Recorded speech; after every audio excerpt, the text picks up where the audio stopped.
Hi, and welcome to the Day One Podcast. My name is Simon Moran, and today I have the pleasure of sitting down with the mayor of Scottsdale, Mayor Jim Lane. Mayor, how are you today? I'm doing just great, thank you. Good. So part of the Day One Podcast is speaking to individuals about their career and just different things that they found inspiration from and taking them back to day one in their journey and kind of explaining the different things that they went to get to their current position today. So if you want to start off, when you were younger, were your parents or were there certain situations that drove you to want to have success in business or choose your direction in life? Who were those mentors and what were those things that kind of sparked this trajectory?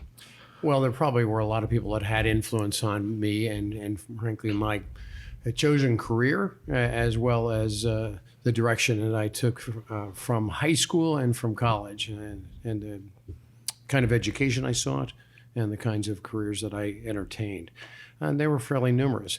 An odd point and I would say that my father, who is an independent businessman the entire time, certainly of my life, was a great inspiration to me in having to deal with people and having to work with people and having a basic good understanding. He wasn't highly educated, but he had some great business ventures and he did well. Mm-hmm.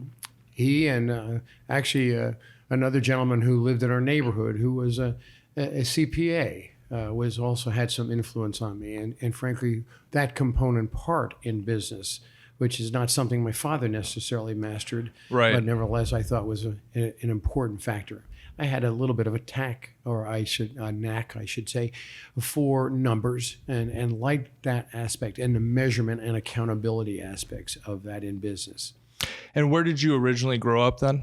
I grew up in a little town of Chatham, New Jersey. Okay. I actually was born in Jersey City, New Jersey, but I moved when I was 4 years old, and not by myself, but with my parents, but nevertheless to Chatham. And okay. So I was more or less raised in Chatham through high school, in which time I moved away to go to college, but not that far away, just down to Philadelphia. Right. But nevertheless, a very different experience than even Chatham. And then from Philly at St. Joe's University, I went into accounting. But the reason I went into accounting was a little bit odd in view of the things I've just mentioned to you, in that it was one of the requisite degrees to have to go into the FBI. Oh, okay. So my intent was to go into the FBI. And when I got out of school, I actually thought, well, some military experience before I did that might be a good calling too. Right. And so I had entertained going into the military for a period of time.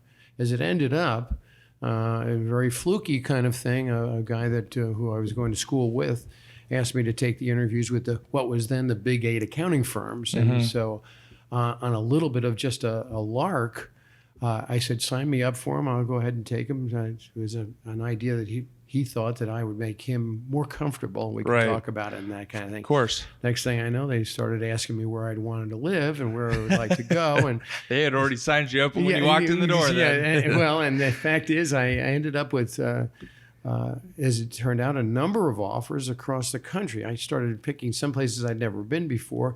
Again, I don't mean to say I was using and abusing the system. I was certainly still entertaining it, but I thought, hey, this might be an opportunity to see a few other spots and of course, and make some other thoughts. And I ended up here, in Phoenix, with 2 offers here in Phoenix, and I took one of them. That was with Pete Mark Mitchell, which is now KPMG. Sure. And then you also attended Seton Hall Preparatory School, and then that's in New Jersey, correct? Right. And Seton Hall was probably one of the best basic education systems that I was able to involve myself with. And that was my own personal choice to go there. It wasn't something that my folks put me there. Right. And I ended up having to, at a ripe old age of 13, 14 years old, make this $700 a semester, $700, maybe it was a year at that point in time. To make sure I got to stay in school. So I worked every summer. So Seton Hall is a faith-based education then? Yes, it's a Roman Catholic institution associated, of course, with Seton Hall University, which is also the same at the time and still is, all-male institution, the prep school is. And it gave me a great basis, not only certainly in my faith, I suppose, in a certain sense, even though there was it's a interesting time for any young man, and when they consider their faith. But it also involved other people of other faiths who wanted to take advantage of that same education. Right, So for sure. it was a broadening of a spectrum for me, even not that I didn't know people of other faiths before that, but frankly, working and reckoning and learning about their faiths as well as my own. So it was a broadening aspect as far as how you deal with people and how you understand from different perspectives. Of course. And I thought that was always one of the more positive aspects of education that was imparted to me and to others, of course, in that institution. So it's a great place. Yeah, I myself graduated from Brophy College Prep, which is a Jesuit high school, and I had a similar experience to that. And I could definitely speak to the individuals that come from all over the valley, all over Arizona. Even some guys would travel an hour and a half to get to school, and they seek that sort of education. Yeah. But it's really interesting to see the dynamic with other individuals. And it's because it's not necessarily focused on the Jesuit or the Catholic essence. It's about the community, the brotherhood, and the group around it. And I think it's definitely a really interesting experience from an education standpoint as well. And I think it probably is shared by a lot of institutions, a man for others. Yep. And so then you moved on, you got a degree in accounting from St. Joe's University. And then you mentioned potentially going to the military, potentially going the FBI direction. When you finally decided to go and become a CPA and involve yourself with KPMG, what was the driving factor there? And how was the experience moving out to Arizona for the first time? Well, the experience was a positive one. And since I worked my way through college as well, I suddenly found myself with a reservoir of funds that I didn't need to apply to the next year of education. Sure. And the job was lined up. Everything seemed fairly secure. And from the few times I had been out here previously, I really did enjoy the entire environment, and specifically here in Scottsdale. So I moved here to Scottsdale. It was an exciting time, as you can imagine. And I just took hold of it. And what I found really by taking that choice was an opportunity, almost like an educational institution, of finding out a variety of circumstances and different perspectives in different industries and different businesses, and how they manage to either make money or not make money. Of course. What their positive and negative, as well as safeguarding assets with internal controls and all the management elements that you get involved in that. But at the ripe old age of 21, then maybe 22, you were in the mix and asking and having conversations with people that were far above my pay grade, and frankly, having far more influence and background and experience than I did. But it was a very, very growing experience just now in the reality of the real world. How anything you may learn in school, how it gets to be applied in action. Definitely. And then you moved here in the mid-70s. What was Arizona like back then, and how have you seen it grown as a city of Scottsdale and as a state to where it is today? Well, it used to be that I'd say that after I'd been here 10 years, I felt like Grandpappy Amos because I could talk about the good old days. Right. Of course. But obviously in the 46 years that I've been here now, it has changed dramatically. But so has the rest of the world. Of course. But I would say that Arizona, Maricopa County, certainly have always been on a fast pace for growth in a lot of different ways. And we've gone through a lot of different cycles and a lot of different economic, sometimes trauma and sometimes massive, expansions. And it has always been an element, as far as I'm concerned, whether you be in business or in government, is how do you evolve to meet those challenges and those changes of desires, of product, of services. How does that all come together? And you have to be fluid. You have to be willing to accept growth because it's going to be a consequential effect of any successful community. And if you're not able to evolve, you'll have to move on to something else, or you're out of it. Now, that's in business, and I'd say in government, what we try to do is to manage growth too. Okay. That we want to, and certainly in my administration, want to encourage growth in a fair and equal manner, as I might mention in a little bit further on here.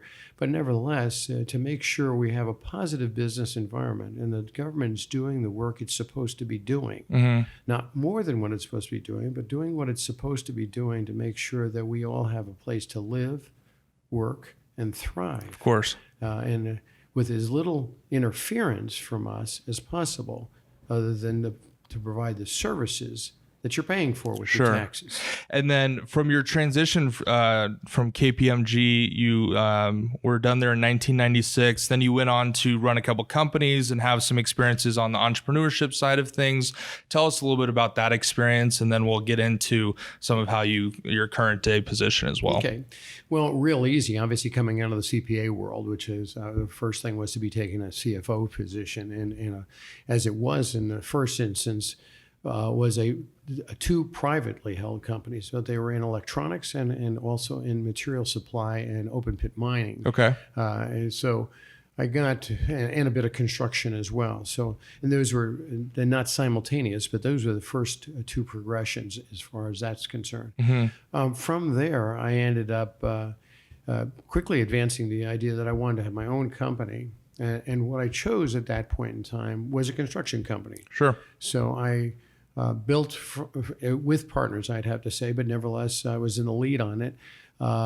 Built a construction company in commercial concrete construction. So we did a lot of airport work, some stadium work, frankly, some road work, well, not so much road work, but residential housing and commercial building concrete work. Okay. So that was a focus for a number of years, and that was an interesting, different perspective, even from businesses I'd ever dealt with in Pete Marwick. Right. From there, I ended up jumping into an opportunity that was presented to me from a publicly traded company to be a CFO for a regional airline. Okay.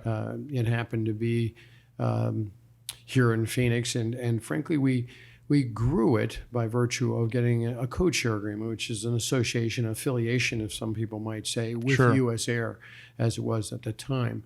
And so we had California, Nevada, and Arizona that were our markets to serve for a period of time. But I ended up transitioning them into new aircraft as the CFO. And it was a sort of an odd situation, but that's because of the practicality or the impracticality of the aircraft that they were using. Okay. We ended up moving away from some long-term leases, very difficult, but nevertheless something that we were able to facilitate, and move into new aircraft that were going to be more productive and work our market better. Right. And so by that action, the board ended up deciding to make me president. Okay. And so I ended up serving as president of that airline for a number of years. At a period of time, I moved away. Well, I was there for a number of years in that position. But I ended up from there, I actually started to explore another business for myself. Okay. And that was, what it was a technology company. It was one of the early ISPs, Internet Service Providers. Sure. And so I ended up buying that and setting it up here in Scottsdale, a couple of different offices, and expanding that into a network integration company. So I had the ISP and a network integration company in the very early years. This is in the 80s. It sounds and like early 90s. right at the forefront of everything. You were kind of leading the charge on that end, it sounds like. So it was early on, and if you have ever even heard of we had the .com bust. Yep. And that was really an equity bust on the basis of new technologies and new stocks. Everybody looking for market share, but nobody ever determining what the top end or what the real envelope of that market share would be, or what that circle or that pie might be. And so it was a crazy time with technology changing all the time. I talked about evolution. Mm-hmm. You had to evolve and remake yourself frequently on the basis of the available technology and your technicians. And so that was an interesting time. I ended up selling that company years later after taking it most of the way up the growth of the .com industry, and maybe a good part of the way down. I ended up selling it to a Canadian outfit. So it ended up being a relatively reasonable transaction, but it wasn't knocking anybody's socks off. Sure. But the bottom line is that I sold it to some Canadians. They asked me to contract through it as they transitioned into their plan, marketing with some other outfits that were in Colorado and here. And so I did that for a couple of years. But in that process, I ended up being asked to be on a task force for the mayor at that point in time with regard to fire and EMS. And it was an evaluation of our fire system, which was then operated by a private company, Rural Metro, and then also our EMS system, which is also handled with a private company. But to evaluate the value of the services relative to cost. Right. And so we went through a lot of things with regard to the associations that set standards and see how we would meet them and how we would get there. And I made a presentation to the council at that time. And the basis of that, they frankly decided to put a proposition on the at the insistence of the fire union to put a item on the ballot, a proposition to do away with the private service and municipalize, if you will, those services. It was not something I had advocated, nor did our report, but nevertheless, I was quickly asked to run the campaign in opposition to that. Now, I was not on council, as you know. I was on that task force. Right. And so I did run that. And so I was headlong in opposition and had to debate the issue with the unions primarily, which was significantly funded from outside to the tune of millions of dollars. We put together a committee, a grassroots committee, raised about $30,000. And we won the campaign to defeat it. And so that was a big moment, and it gained a certain amount of visibility in the community for me. And on the basis of that, we stayed with Rural Metro, but by virtue of things that were developing politically within the unions and the city, Rural Metro decided that they weren't going to go through this fight again. Right. And they ended up not rebidding the contract. And thus we became municipalized. Sure. And in the first 3 years, we were almost 50% more, paying 50% more for essentially the same service. And so that experience sounds like that was your first experience publicly as far as, a debate or situations that affect the community at large. Is that what kind of fueled your passion to maybe seek going and joining the council and then into the mayor position? Or what was that initial pull to serve publicly? Actually, in a certain sense, yes, it was. Even though I hadn't really, I was still had other thoughts getting into business, and I really wasn't on that track. Right. But the way that went and the politics of even how that came about in the situation and what it presented to the citizens wanted to stay where they were for a lot of reasons. We had far more control over it at that point in time than we do now. But there were other major cost factors that were associated with bringing that on. But we were like a lone wolf out there. But to the point, I did not really fuel it directly. But as a consequence, as Rural Metro came to me and said, we're not going to see this thing through, it was a fairly significant disappointment to me. I had gotten far more involved with it by virtue of the effort than I think I even imagined. So not that my thoughts immediately turned to that, but people who had worked with me asked me to run for council. And I was under that contract situation with the Canadian electronics firm, Indigenet, and I ended up deciding to go ahead and do it. I figured I had a little bit more time than I had when I was running the place by myself, and frankly, it was a little bit of time that I could figure out a new exit strategy as to where I'd go next after that, the sale of that company. And so I ran, and I won, and was 4 years on council. Well, the 4 years on council only proved to me is how important it was that was able to make some changes. I tried to make some changes as a council member in some of it, but I was up against the full council and certainly the administrative state that we've got within the city hall as well. So it was not an easy road. Right. But in the course of that on council, I made some fairly significant impact on some decisions that really gave people a pretty clear idea as to where I came from a business side of things and how we were to conduct ourselves. Right. And so I ran for council and I ran for mayor, and I won by a squeaker, but I won from, against an incumbent who was fairly popular, and the rest. And I ran again 4 years later and won against two individuals, and ultimately won. And then, in fact, I won in the primary, which you need 50% plus, and I did far better than that. I just won in the primary, and then again, I won against an individual just a couple years ago now. And then coming into office, you've been in office now going on 12 years, and you have a year and a half left then.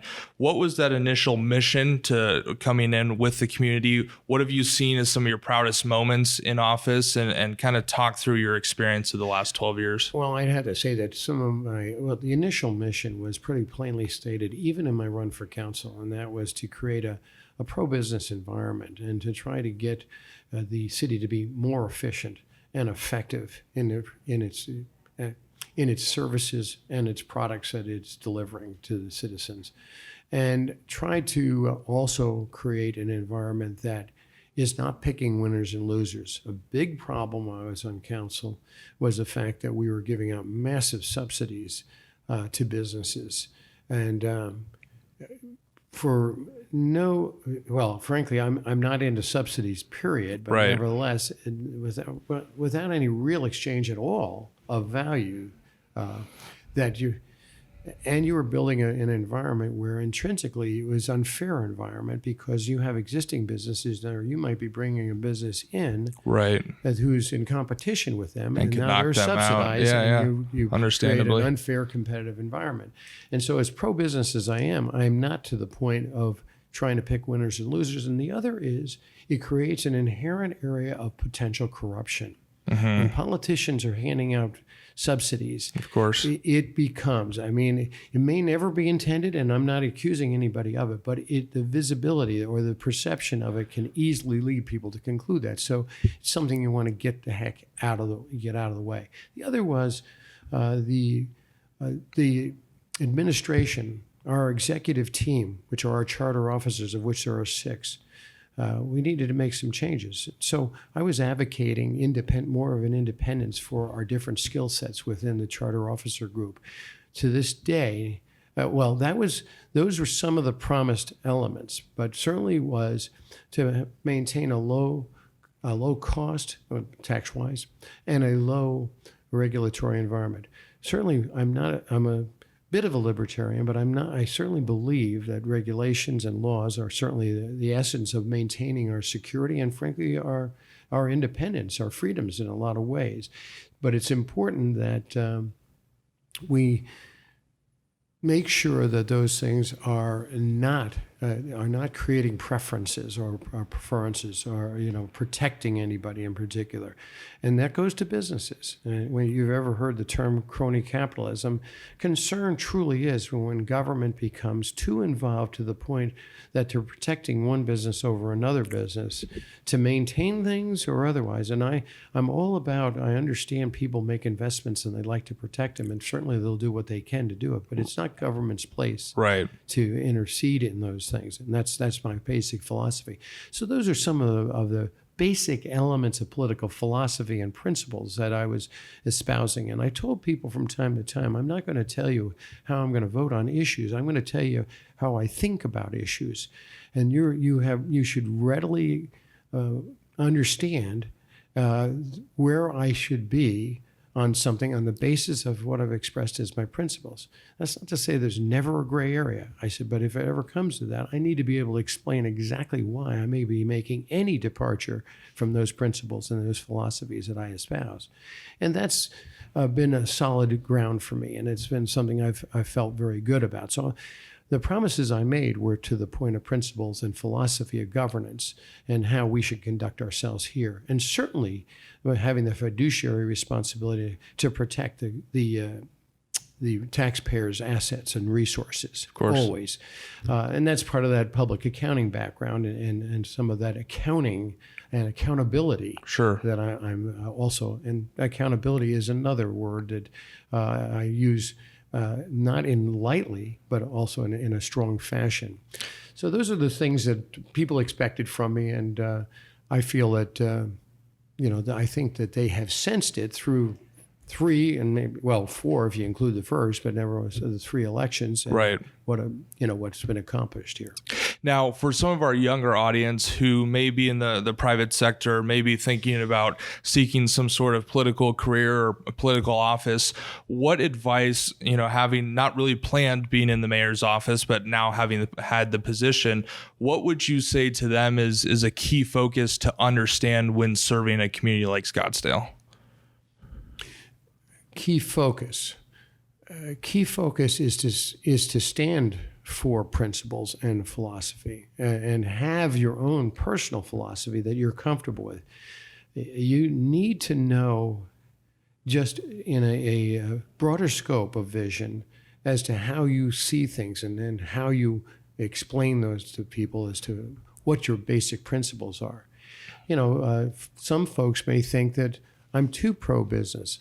And I've gotten to the point of saying, hey, without business and without an economy and an economic engine, you don't get any of the rest of it. So it's an important component. Is it the only component? No, it's certainly not. But nevertheless, those are the kinds of things that in further defining of your principles, you really only get to do when you get into office. But knowing where you stand and being honest about that. Right. And having people be able to build on trust for what you said and what you felt about things, and for you to always be able to articulate why you're going a certain direction and how that is consistent, or frankly, why you may be varying from it. Okay. In an open manner. Now, communication's a big deal, and sometimes you have avenues to communicate to people, sometimes you don't. So you hope that you maintain the trust all the time. Of course. And in handing this position off in a year and a half from now, where would you like to see the direction of the city of Scottsdale go? And is there any plans for you after you leave office as well? Well, obviously, Simon, philosophically, I'd like to see people in office that follow a similar path. Mm-hmm. Now, is it mine? Certainly it is, but it's something that I think can be held and is commonly held by a lot of people. But so more than anything else, philosophically, I'd like to see people move forward in that direction. Okay. Politics is a funny animal, though, and there isn't any doubt, and this is where it gets careful, and I've struggled with this myself, and that's trading off things. When you're working in this position, even as a mayor, you're still one of 7 on a legislative body. And which also not legislate, well, yes, in a certain sense, legislates policy, but nevertheless sets policy. Mm-hmm. So you're always dealing with people who have just a slightly different vision of it. But in order to assemble votes, there are some trade-offs. Right. And that's sometimes what gets everybody in a little bit of a tizzy. And that's why I say there are sometimes gray areas. And when I say gray areas, it's not necessarily philosophically. It's a matter of how do you get the best possible condition that you can. Right. Democracy, and even as a republic, it's all about a certain amount of accommodations. Not everybody gets exactly what they want, and you work somewhere in between. As oftentimes said, if everybody's happy, well, not everybody is going to be happy. Right. I mean, everybody's going to probably have to take a little bit different view of it. That's the nature of politics. But you got to be careful when you're in that position that it doesn't become too much policy and you end up, not being somewhat principled about it. Right. But you can see what sometimes when somebody stands what they see as their principle, and you don't get anything done. Yeah, you would hope that as a community, everybody wants to build things up for each other. They may find different ways on how to do that. So what you're saying is it takes everybody to come together and do a give and take to really find the common ground. But hopefully the goal is to really build up the community at large. Yeah, and it is. And you do have to look at the overall community all the times, not only from different points of view, but also what the end result is. And sometimes we like to think in certain occasions that everybody in town knows exactly what the city should be doing. But one of the reasons we're a republic is because you elect people, and hopefully people of principle and of philosophy and of a righteous, I suppose, in a certain sense, philosophy, but also that are in a position to gather up the information that's necessary to make an appropriate decision. Something along that line, one of the primary things that I did when I got into the mayor's office was to change the charter, as I mentioned before. And those charter officers' position, which includes our city manager, city treasurer, city attorney, city auditor, and city clerk, and the city judge. But of the 5 that are administrative officers, they now are all charter officers, which means they're hired, fired, evaluated, and compensated by the council directly. They don't answer to the city manager anymore. That was part of the obstacle when I was talking about the elements within the ICMA's tenants that sort of tells them that they need to maintain control. They work as a team, but they individually, we're looking for a skill set from the city attorney. We're not looking for that same skill set from the city manager. He needs to be looking for that skill set, yes, but only to advance the council's overall voted policy or agenda moving forward.